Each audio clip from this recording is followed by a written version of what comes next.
தேசம் படத்தோட சிற்பம் அதாவது டைரக்டர் ஆக்டர் மிஸ்டர் அஜய் நூதகி அவர்களை பேசுமாறு அன்போடு அழைக்கிறோம்.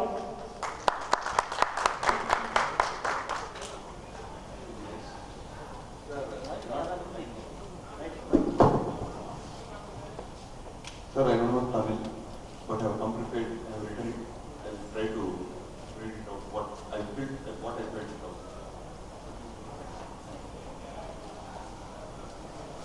எல்லாருக்கும் வணக்கம். இந்த அலைப்பேற்று இங்கு வருகை தந்துள்ள பத்திரிகை நண்பர்கள் அனைவருக்கும் என் பணிவான வணக்கம். முதலில் என்னை பற்றி ஒரு சுய அறிமுகம். அஜய் நூதகி என்று அழைக்கப்படுகிற நான் நம் நாட்டின் சுதந்திரத்திற்காக போராடிய ஒரு குடும்பத்தில் பிறந்ததற்காக பெருமைப்படுகிறேன். இது நான் சிறுவயது முதலே எனக்கு தேசம் மற்றும் சுதந்திரம் என்ற இரண்டு வார்த்தைகளும் என் உணர்வோடு கலந்து விட்டது என்றால் அது மிகையாகாது. என் தந்தை இந்திய ராணுவத்தில் பணியாற்றிய ஒரு அதிகாரி என்பதால் என் சிறுவயதிலேயே இலங்கை தமிழர்கள் பற்றியும் அவர்கள் விடுதலை உணர்வை பற்றியும் பலமுறை எடுத்துரைத்துள்ளார். இந்த போன்ற விஷயங்களை கேட்டு வளர்ந்த எனக்கு ஒரு கட்டத்தில் அகதிகள் என்று அழைக்கப்படுவோர் மீதும் அவர்களின் வேதனைக்குரிய வாழ்க்கை மீதும் கவனம் திரும்பி அவர்கள் பற்றிய சிந்தனை பெருகியது. ஆப்பிரிக்கா தேசத்தின் அகதியானாலும் வங்கதேசத்தின் அகதியானாலும் அல்லது இலங்கை சேர்ந்த அகதியானாலும் சரி, அவர்கள் அப்படி அகதிகளாய் மாற காரணம் என்ன?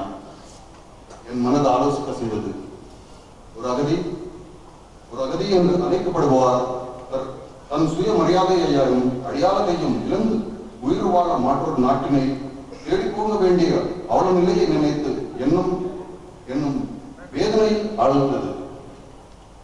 ஒரு அகதிகள் முகாமை போய் பார்க்கும் போது அந்த மனிதர்களின் வழிகளை ஒன்றும் போதும் அது நம்ம இதயத்தில் சொல்லாத துயரத்தை உண்டாக்கும் என்பது மட்டும் நிச்சயம். இன்றைய சூழலில் உலகம் எங்கும் சிதறிக்கிடக்கும் இலங்கை தமிழர்களின் எண்ணிக்கை 10 லட்சத்திற்கு மேல். அவர்கள் அத்தனை பேரும் தங்கள் தேசத்தை விட்டு போக ஒரே காரணம் உயிர் வாழ்ந்தாக வேண்டும் என்பதே. இப்படி அகதிகளாக சிதறி கிடக்கும் பெரும்பாலான மக்கள் 20 வருடங்களாக தங்கள் குடும்பத்தினரை கூட பார்க்க முடியாத நிலையை எண்ணி நம் வேதனையில் வெந்து போகிறோம். நான் பெற்ற பிள்ளை ஒரு டாக்டராகவோ இன்ஜினியராகவோ அல்லது லாயராகவோ வேண்டும் என்பதுதான் ஒரு பெற்றோரின் எண்ணம் மற்றும் கண்பாக இருக்கும். ஆனால் இலங்கையில் வாழும் ஒரு பெற்றோருக்கும் தன் பிள்ளை ஒரு அகதியாய் போய் விடுவானோ என்ற அச்சம் இருக்கு. அப்படி போனாலாவது அவன் உயிருடன் இருப்பான் அல்லவா என்ற அதங்காமம் இருக்கும். காரணங்கள் 1000 சொன்னாலும் அத்தனை காரணங்களும் அவர்களை அகதிகளாக ஆக்கியது என்பதே உண்மை.